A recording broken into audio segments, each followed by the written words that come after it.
Assalamualaikum warahmatullahi wabarakatuh.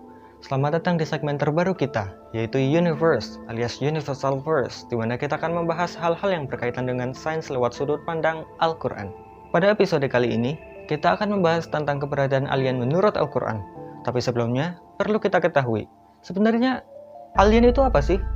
Secara bahasa, alien artinya asing. Maka, alien adalah makhluk hidup dari kehidupan di luar bumi.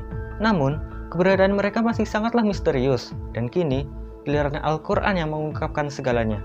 Allah telah berfirman pada surat Asy-Syura ayat 29 yang artinya, di antara tanda-tandanya ialah menciptakan langit dan bumi, dan makhluk-makhluk melata yang ia sebarkan pada keduanya, dan dia maha kuasa mengumpulkan semuanya apabila dikehendakinya. Ayat ini secara tekstual menyebutkan bahwa Allah menciptakan langit dan bumi, dan Allah juga menciptakan makhluk-makhluk yang melata pada keduanya, baik di langit maupun di bumi. Hal ini serupa dengan yang disebutkan pada tafsir Al-Muyassar yang disusun oleh Kementerian Arab Saudi. Profesor Quraisy pun mengatakan hal yang demikian.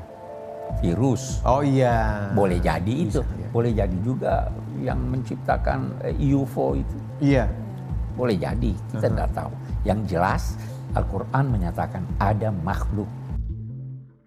Pada ayat ini, kata yang digunakan yaitu dabbah, yang secara bahasa artinya makhluk melata. Jadi, apa sebenarnya dabbah itu?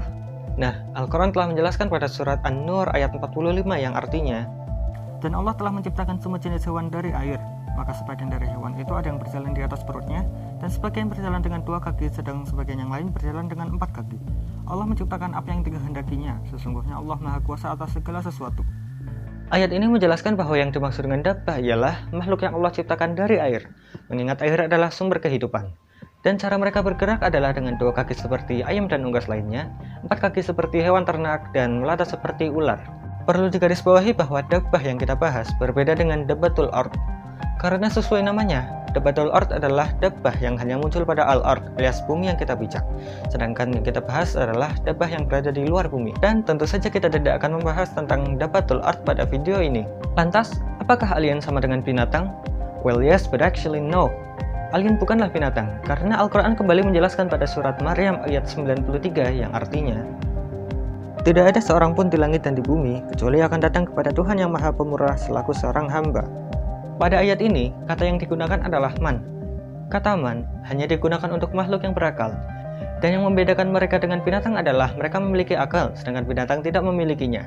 Dan itulah yang membedakan mereka dengan binatang. Hal ini masuk akal, karena beberapa ulama seperti Jalaluddin Al-Mahalli dan Jalaluddin As-Suyuti menganggap bahwa dabbah tidak selalu dari golongan binatang, melainkan juga dapat diartikan sebagai manusia. Kesimpulan dari video ini adalah, alien atau makhluk luar angkasa itu memanglah ada. Namun, kita tidak tahu di planet dan di galaksi mana mereka berada.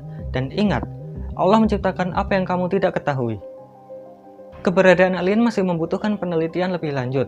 Dari para ulama pun masih banyak perbedaan pendapat seperti contohnya pada kata minal ma yang artinya dari air. Beberapa ulama mengatakan bahwa yang dimaksud dengan minal ma adalah dari air sungguhan atau H2O. Sedangkan beberapa ulama yang lain mengatakan bahwa minal ma yang dimaksud adalah dari air mani. Dan demikian pembahasan mengenai alien dalam Al-Quran dari saya. Terima kasih dan jangan lupa like, comment, share, dan subscribe.